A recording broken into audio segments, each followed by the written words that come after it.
Oke, jadi kali ini kita bahas tentang anatomi dari ginjal.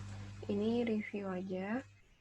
Nah, jadi untuk overview, dia itu ginjal ini panjangnya itu 10 cm dengan lebar 5 cm, ketebalannya 5,5 cm. Kemudian pada manusia hidup, warna dari ginjal itu reddish brown, jadi kemerah-merahan tapi agak coklat. Kemudian untuk bentuknya dia itu mirip seperti kacang atau ovoid. Kemudian ginjal ini dia adalah organ retroperitoneum. Kemudian kalau kita belajar embriologinya, dia itu dari awal memang letaknya tidak pernah di dalam peritoneum. Memang sudah ekstra peritoneum, sehingga ginjal ini dikategorikan sebagai primary retroperitoneal organ. Kemudian ginjal ini lokasinya pada thoracic 11 dan lumbar 3. Kemudian ini thoracic 11 sampai lumbar 3. Kemudian untuk ginjal kiri, dia posisinya lebih atas dibandingkan ginjal sebelah kanan. Lalu ginjal ini juga mengikuti pergerakan diafragma. Jadi ketika diafragma bergerak, ginjal juga bisa bergerak dan pergerakannya itu kurang lebih 2-3 cm dalam arah yang vertikal, jadi atas ke bawah gitu. Gitu. Nah, bergerak 2-3 cm itu ketika deep breathing gitu. Kemudian untuk bordernya ini dari luar ke dalam. Dari luar ke dalam mulai dari renal kapsul. Dari dalam keluar. Mulai dari renal kapsul, kemudian perirenal fat. Setelah renal kapsul kan ada fat-fat yang mengelilingi renalnya sendiri, itu perirenal fat. Kemudian setelah itu ada renal fascia. Renal fascia ini fascia yang pertama setelah perirenal fat. Kemudian setelah renal fascia ada otot. Nah, ada otot, bisa kita lihat otot yang pertama psoas major. Kemudian ada eksternal dan internal oblik, eksternal oblik.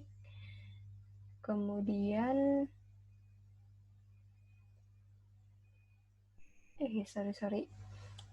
kesini dulu ya, salah ya.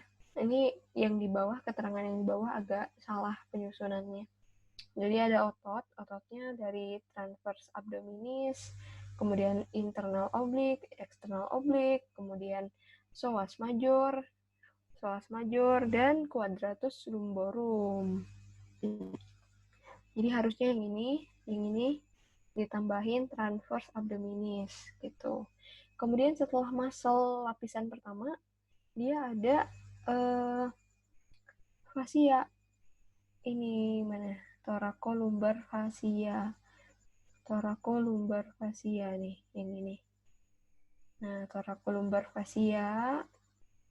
Setelah thoracolumbar fascia, baru masuk ke muscle-muscle di lapisan yang kedua, yang hampir paling luar gitu ya. Ada yang deep back muscle. Ini deep back muscle. Kemudian latissimus dorsi. Latissimus dorsi dan external oblique ya. Ini sebenarnya kita tukar aja ya. Transversus abdominis itu di sini di lapisan pertama. Kemudian yang external oblique kita pindahin ke lapisan yang kedua. Otot di lapisan yang kedua, yang paling luar. Kemudian setelah otot-otot lapisan kedua, dia setelahnya diisi subcutaneous. Subcutaneous baru ke skin gitu.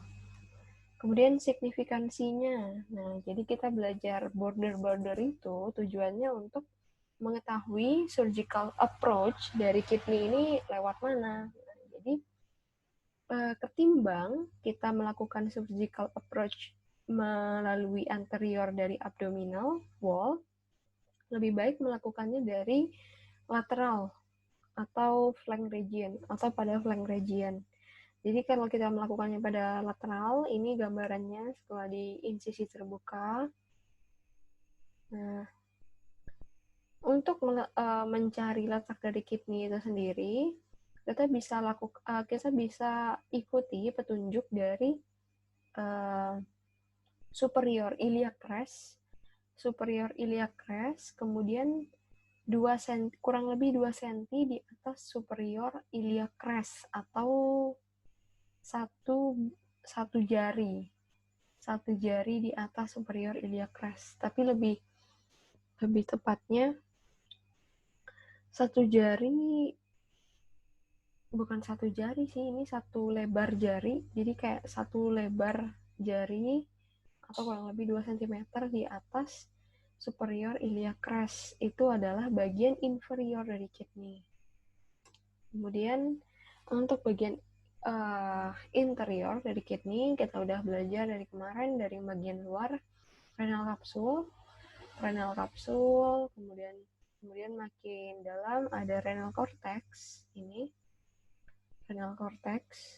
Kemudian setelah itu renal column ini jadi space di antara masing-masing medula.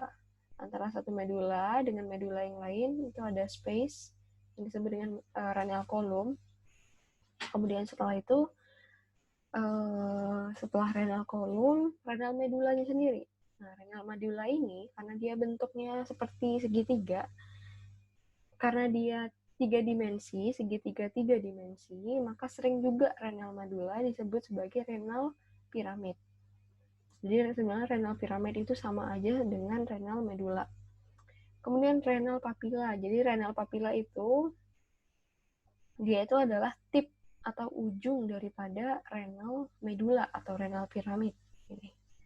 Kemudian setiap medula dia itu terhubung dengan satu kalisas. Ya, masing-masing kalisas yang terhubung langsung dengan medula itu disebut minor kalisas. Sedangkan major kalisas itu menghubungkan beberapa minor kalisas. Jadi nanti minor kalisas semuanya ini bermuara di major kalisas. Nah, major kalisas nanti kan ada beberapa major kalisas ya. Nah, nanti major kalisas ini bermuara di renal pelvis, struktur yang berbentuk seperti corong. Kemudian ada 2 struktur yang saya pisahkan di sini, yaitu renal hilum sama renal sinus. Nah, renal hilum itu jadi dia seperti gate atau entry gate or exit gate. Jadi tempat keluar atau masuknya pembuluh darah ataupun renal pelvis atau ureter di sini. Renal pelvis yang nanti berlanjut menjadi ureter. Kemudian untuk renal sinus, jadi bisa dilihat ada space di antara setiap kalisas. Nah, space ini disebut renal sinus, yang isinya itu diisi nanti sama fat. Kemudian vaskularisasinya. Nah, jadi perlu kalau di slide ini yang perlu kita pahami adalah jadi renal ini bentuknya 3 dimensi, bukan 2 dimensi ya. Jadi ingat-ingat renal ini 3 dimensi. Jadi ada bagian posterior dan ada bagian anterior dari renal. Nah, ini penting untuk dipahami karena nanti vaskularisasinya itu berbeda gitu. Ini posterior, ini bagian anterior secara garis besar, ini bagian anterior. Kemudian, nah jadi kita tahu vaskularisasi paling utama yang diterima oleh renal itu dari renal arteri. Nah, renal arteri itu merupakan percabangan langsung dari abdominal aorta.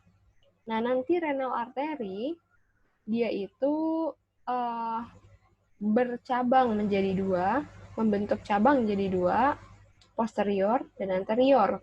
Nah, sesuai dengan namanya, untuk posterior renal artery nanti dia memberikan perdarahan untuk bagian posterior dari renal. Sedangkan anterior nanti banyak yang diperdarai bagian anterior sampai ke bagian-bagian interior dari renal. Nah, anterior renal artery sendiri nantinya dia membentuk 5 cabang utama yang disebut segmental artery. Jumlahnya ada 5. Nah, setiap satu segmental artery nantinya akan membentuk cabang-cabang yang disebut interlobar artery. Nah, interlobar artery ini dia itu menuju pada setiap piramid. Jadi gini, ini kan segmental artery. Nah, kemudian dia akan membentuk cabang menjadi interlobar artery. Nah, setiap interlobar ini fungsinya untuk menuju ke setiap medula gitu. Nah, nanti dari interlobar dia akan membentuk arcuate artery. Arcuate artery kenapa disebut arcuate? Karena dia itu membentuk shape seperti busur panah, bow.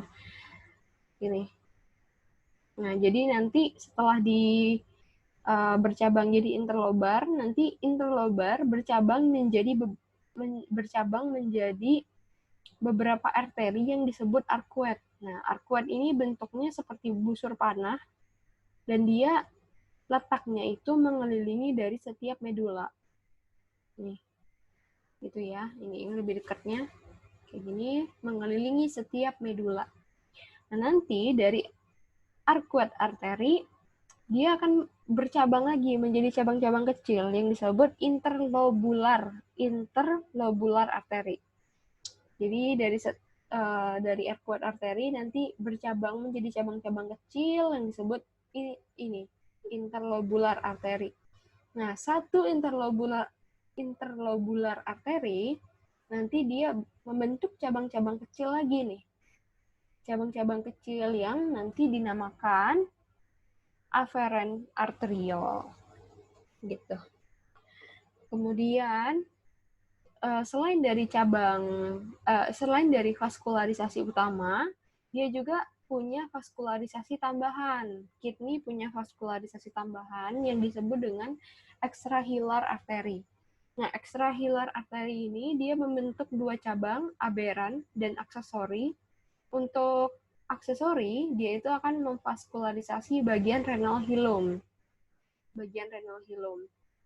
Sedangkan aberran, dia itu vaskularisasi bagian superior pole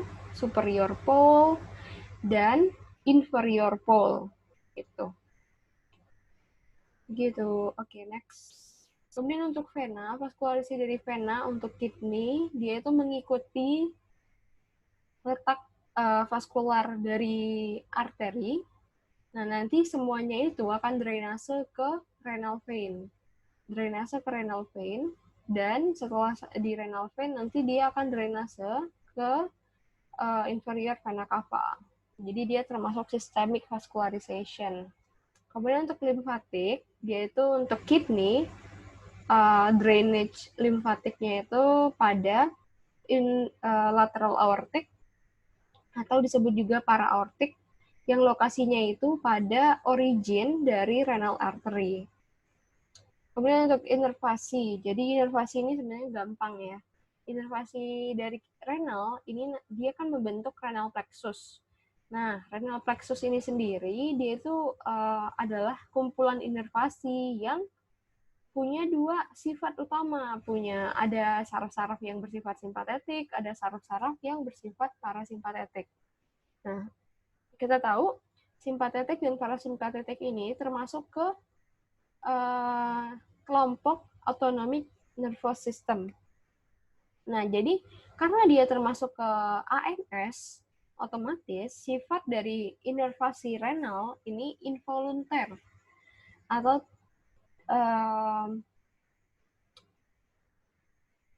tidak bisa diatur sesuai dengan kehendak kita. Jadi terjadi secara tidak kita sadari. Kemudian karena dia juga ANS, otomatis sifat dari inervasinya ini hanya responsif pada mechanical stimuli dan chemical stimuli gitu. Beda dengan somatik. somatic nervous system atau SNS, dia itu kan pekanya ke mekanik, chemical, thermal, osmotik, fotostimuli. Sedangkan kalau autonomic nervous system dia memang hanya sensitif pada mechanical stimuli, contohnya traction atau distension, atau chemical stimuli. Misalnya ada perubahan substansi kimia yang ditimbulkan dari respon inflamasi. Nah, jadi perlu diingat mechanical sama chemical aja. Intinya ketika misalnya misal renal mengalami traction, lalu dia traction, ya gitu traction atau distansi mungkin karena ada kidney stones atau sejenisnya yang bikin kidney mengalami distensi, nah itu bisa merespon kidney untuk mengeluarkan ini sensasi pain sensation. Nah, simpatetik dan parasimpatetik. Simpatetik untuk di kidney dia fungsinya arousing, jadi meningkatkan, merangsang begitu. Meningkatkan, dan dia itu berasal dari lower thoracic splenic nerve, dari spinal cord. Kemudian untuk parasimpatetik, dia itu kebalikan dari simpatetik. Kalau simpatetiknya fungsinya meningkatkan atau menstimulus, otomatis parasimpatetiknya menurunkan atau meredakan gitu. Dan dia berasal dari vagus nerve. Kemudian karena dia adalah ANS, inervasi yang ke kidney adalah ANS, otomatis tipe rasa sakit yang dirasakan apabila ada gangguan pada kidney adalah visceral pain. Visceral pain beda dengan SNS atau somatic nervous system. Kalau somatic kan dia somatic pain. Kalau karena dia ANS dia visceral pain. Nah, visceral pain itu tiga ciri utamanya adalah yang pertama poorly localized. Jadi dia kurang bisa dilokalisir. Jadi biasanya rasa sakitnya itu dipersepsikan per regio atau per dermatom. Regio atau dermatom. Khusus di kidney biasanya pain pada bagian flank itu mengindikasikan ada gangguan pada renal. Kemudian rasa sakitnya dull atau tidak tajam gitu ya. Kemudian diffuse gitu.